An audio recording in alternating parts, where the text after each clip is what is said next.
Do you notice anything about the hand positioning on anyone?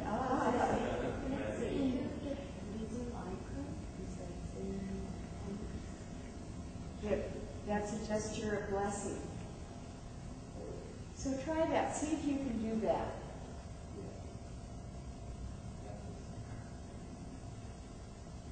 Some of you have a very easy time doing that.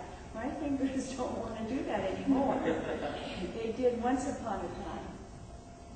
So when we see that gesture, we know right away that that is a blessing being offered. I could see that Gregory is the name. Israel, but not Jesus and not the Holy Mother. Why? That's interesting. Jamie, what can you tell us about that? Why the saint has the halo but not the rest of them? I could venture a guess, but I don't know the exact answer. My guess would be, so please don't have this on the test, that what we're witnessing here is St. Gregory's teachings, and so ultimately he's the focal point of what's being talked about here, and what we're seeing portrayed in the background is much more metaphorical, and so even though it's represented with figures, what's being talked about more is what goes on in our heart and our soul than any literal expression of events that have taken place. So this was his take on some love poetry that's found in the Bible, and as such, I can see where the artist might decide not to. Or he might have run out of money for the gold leafing. You know, so I don't know. But that would be my guess off the top of my head, having talked to him. That sounds like a very plausible guess. It's an educated guess, but that doesn't mean it's correct. And also in the figure of Jesus, you can see kind of sword. Yeah, there's a sword.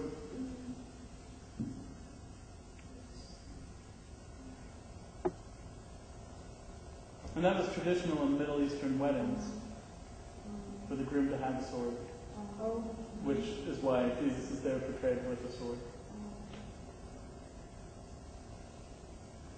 I know that it is in weddings today, it is still traditional that the bride is on the left-hand side of her father as they walk down the aisle. And that is so that the father has his hand free, which would be like the sword idea, free to protect his daughter at all costs as he takes her to the nuptials. We see that St. Gregory was a bishop. How do we know that?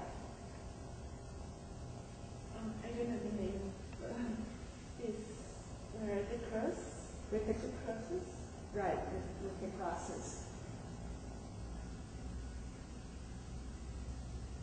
And as Jamie pointed out, we know it's taking place inside because of the drapery.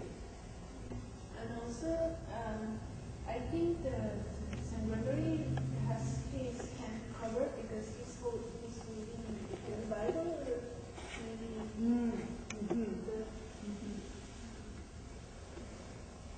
We learned how in the presence of the sacred, in Byzantine art, the hands were often covered with the drape fabric.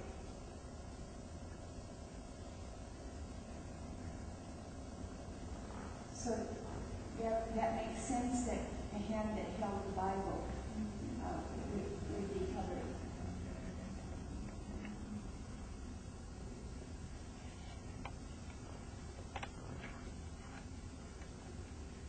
Do you see any that talks about something that we can't see literally. So they wouldn't want to depict it as if it were something real and taking place. This is a way of trying to render in visual terms something that's very abstract. Talking about Jesus and the soul, we can't really see the soul. So having them on top of the roof, it helps to reinforce the fact that this is not something we're supposed to take as a literal enactment. It is not the Holy Mother. It is a depiction of God, but the motherly qualities of God.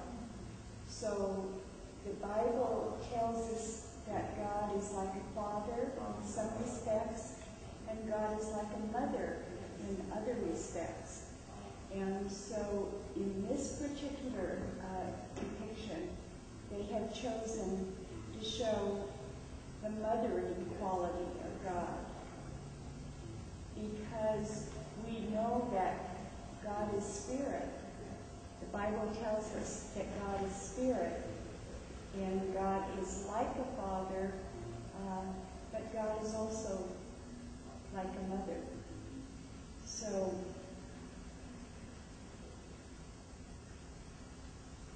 and did you understand that the woman in white represents the soul?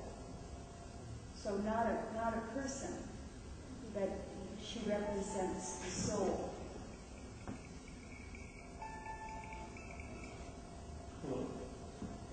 They have no amplification. And the singing is beautiful. It just echoes and reverberates because of the structure. And some of these crosses are carried in the procession. And there is incense that is burned. You might be able to, can you smell the incense a little bit? Okay.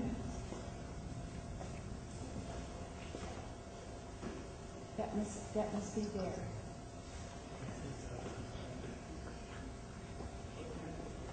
And then the Bible is read from here.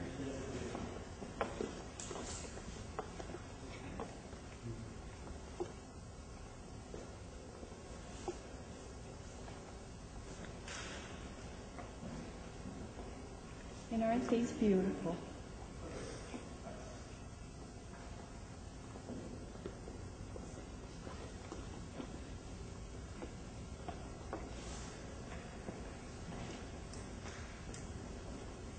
So what do you see in this work of art? What is baptism? Uh-huh.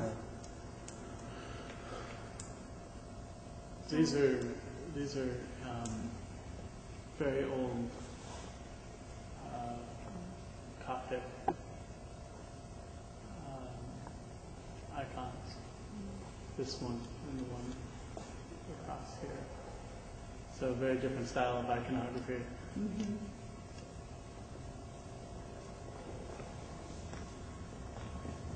I love the expressiveness in the eyes in these. They have a marvelously cartoony quality.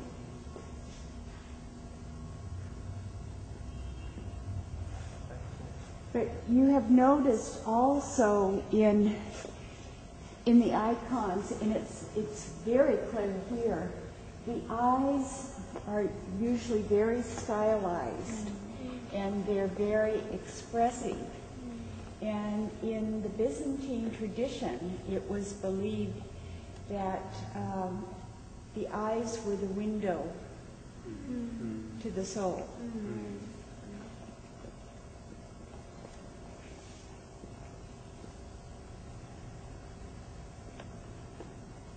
I would guess that that's the scene of the Nativity. You see, we have the shepherd and we have the animals.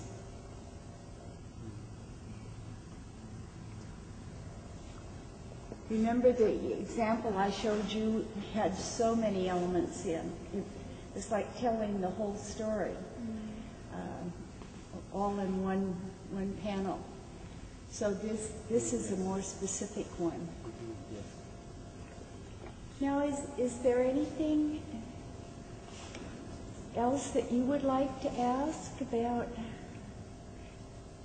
these? Would you like just a little bit of free time to look at each one with this telling you?